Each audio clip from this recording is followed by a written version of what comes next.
Okay, Molly here. I'm going to read the prompt. Please discuss with your group members situations in which you have employed the various sources of power and influence referenced by Hackman and Johnson. Work to tie those experiences to your role as a leader or as a follower. Finally, discuss ways in which cultural differences may influence the way we interact with leaders and employ power. So I'll start. I work as a nanny, and so I really resonated with the coercive power and raising children. And it's a negative, I look at it negatively because I think when observing the family that I work for, they have a 4-year-old son. And so they'll use a lot of threats, like, I'll take this toy away from you if you don't do this. And they never actually take the toy away. So he just kind of learns, like, okay, well, I can get away with whatever because my parents aren't going to actually take that toy away, or they're not actually going to not let me have fruit for dessert or whatever. So I thought that was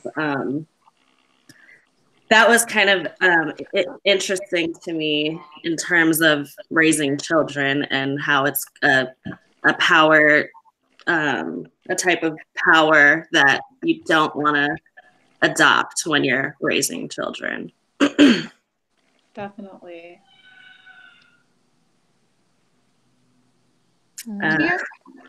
Sorry. Do you think it would be better if they used reward power?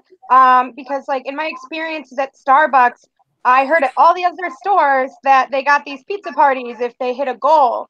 And I was like, we never get reward power. Mm-hmm. We only get coercive power. Like, if you're not making drinks fast enough, you might get written up. Now, that's a really extreme circumstance that only happened under one manager. But I've only really experienced coercive power. In my time as a resident counselor, we used reward power to get the girls to reach their goals and their counseling needs. Mm-hmm. And I thought that was much better. For example, if the girls did their chores all week, then they got a gift card. It was like a $5 gift card somewhere that they wanted, but it was helping them both meet their needs to do the chores that we needed, and then they also would get something in return.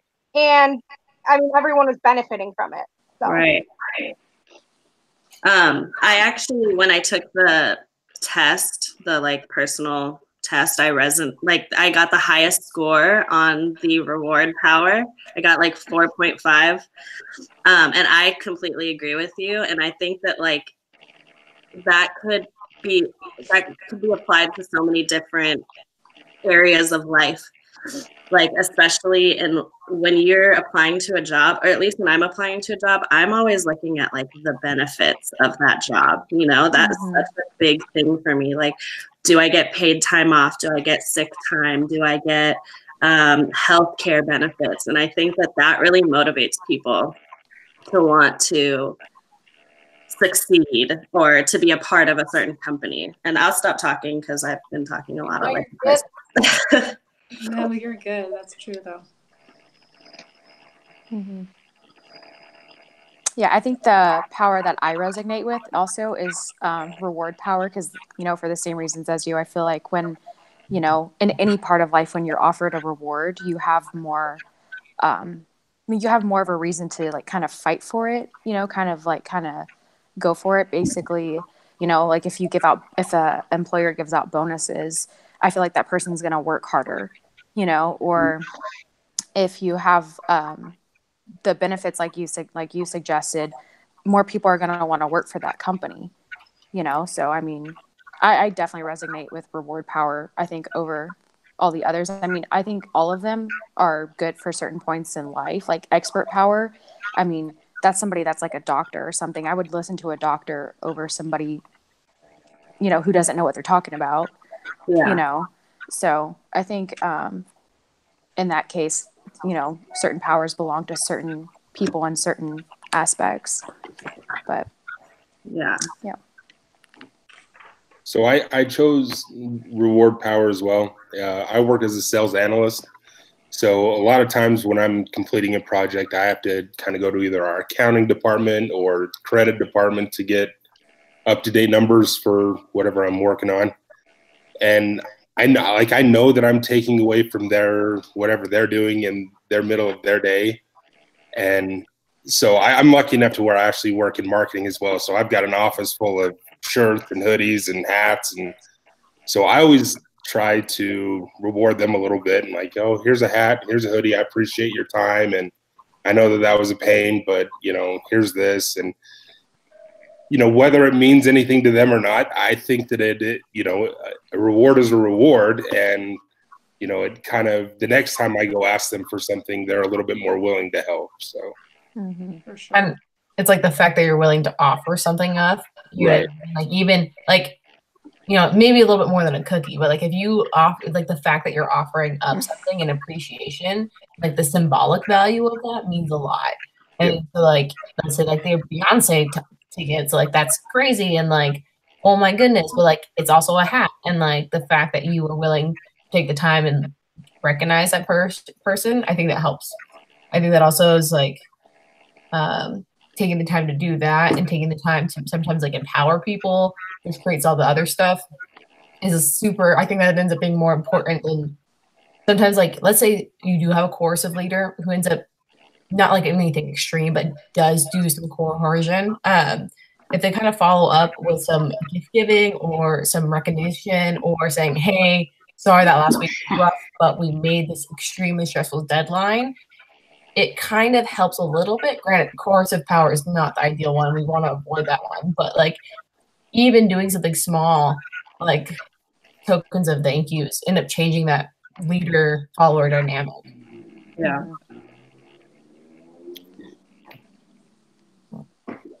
And I think like in terms of, I don't actually know how true this is, but I think we have to tie this into different cultures.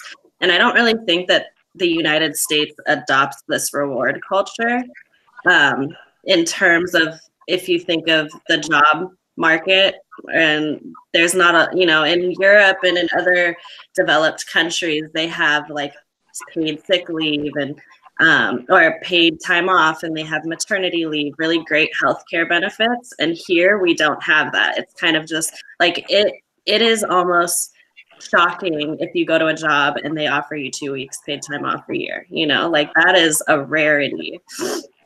And I think that I think the United States is low context culture. And I'm sure that there's areas of exception, like working at Google, working at tech companies that do kind of adopt those more European reward power. But I don't know, maybe you have a better example of how that's not true in the United States, but in terms of like the workforce, I feel like we are not a reward. We're more maybe like an expert country or legitimate power, maybe. Yeah, legitimate power, but reward, not so much. I think that's because the United States has, companies can pretty much do whatever they want type of thing. Like you look at a company like Walmart, some people get better benefits, it's like every company down the chain, my brother-in-law works for an oil company in Texas, and he gets paternity, yeah, 8 weeks, but you don't really see that for, a lot of companies. Yeah. My sister had a baby last year and he got 8 weeks off, and, you don't really see that, but like you do in other countries. But I definitely think it's definitely companies and how high you are up, because he's pretty high up in the company too. So sure. I think that has a lot to do with it as well. But that's also part of the reward power. Like you see that reward. So I guess people try to work harder to get to that. Mm-hmm. I don't know. So maybe that's a lot to do with it too. Yeah, that's a good point. I think so. At my job, I have a lot of expertise like in what I'm doing. So I can do expert power. I can use, hey, like true to blue, this is the fact and this is the information. And I know a lot of factual information while a lot of people have like a lot of opinions. So I end up having a little bit of power in that sense, where I come in and I say something, they know that it's like line by line exactly the standard. And so then I get some good feedback from there, and I get some good like movement, and you can see change and things actually go into effect. But sometimes you need, I think, to do anything, you need at least 2 sources of power. And I think all these big companies already have like legitimate power. And so if they get to pick a second power, reward power usually isn't the one they pick. It's the most expensive one. You know what I mean? And so I feel like if they have to pick a second one, maybe they pick expert, or maybe they pick referent or coercive. But if it's me and I don't have actual legitimate power, you know, I'm not that top dog, then I would use maybe expert power and reward power. But I can't give somebody time off, but I can be like, hey, like, you want to go home 5 minutes early, or do you want to like pick up the shift? Like, I can help other people with micro rewards. They're not quite the big deal, but kind of let people have little wins, like little rewards. And that way they know that, like, you know, I scratch your back, you scratch mine. Like, and I'll try to throw you a bone wherever I can, whether that be hours worked or hours not worked, maybe positions on like jobs, or it might be, you know, do you need anything from the store before you go? Like, how can I help you? You know? So, you know, sorry, we're at 11 and a half minutes. Perfect. But I think that that's a really good point. And I think even if you give like letting someone go 5 minutes early, like that really makes a difference. It does. Like, it may not seem like it, but it really does. It does. Mm-hmm. Like, if I get to go home 15 minutes early, I'm like, oh, thank God. It's been a rough week. Yeah. That is Yeah. so So I think, yeah, for like good kind of like leadership and like and power, like you can only have so many different kinds of power, because nobody can have all of them. If you have all of them, you're kind of a scary hot mess. And so I think you need at least 2. yeah, I think 1 isn't enough too. Yeah. You don't want to be, you want to be balanced. You know, you don't want to just be strictly reward, because then it's like, well, how is your company benefiting if all you're doing is giving away like that's true. free benefit, you know? Yeah. So, Yeah. and we're at 12 and a half now. I feel like these conversations go by faster and faster. Well, I should probably give my. Oh, sorry. Go ahead. No, you go ahead. Oh, sorry. I was gonna say I should probably give my example real quick since I haven't given it. But so I work in a hospital, and I just want to give an example of expert power. I work really closely with all the nurses, and there's one nurse in particular who she works the evening shift. And so when I work the evening shift, there's no manager on. And she is just the type of person who acts like the manager, but everybody just respects her. They go to her for all questions, you know, any information we need, we always go to her. But she's the floor nurse. She's, you know, no title. But I rely on her a lot. And also she is very understanding, and she's really flexible. And I think that's a huge thing too when it comes to reward, is just companies that really, you know, they think about their employees too, not only just the company. They think, okay, well, they give a little bit of flexibility, and that is huge. So yeah, that was mine. That's awesome. That's some good stuff. Yes. Okay, I'm gonna stop this because we're at 14, so we're golden. And I'm gonna go ahead and stop the broadcast as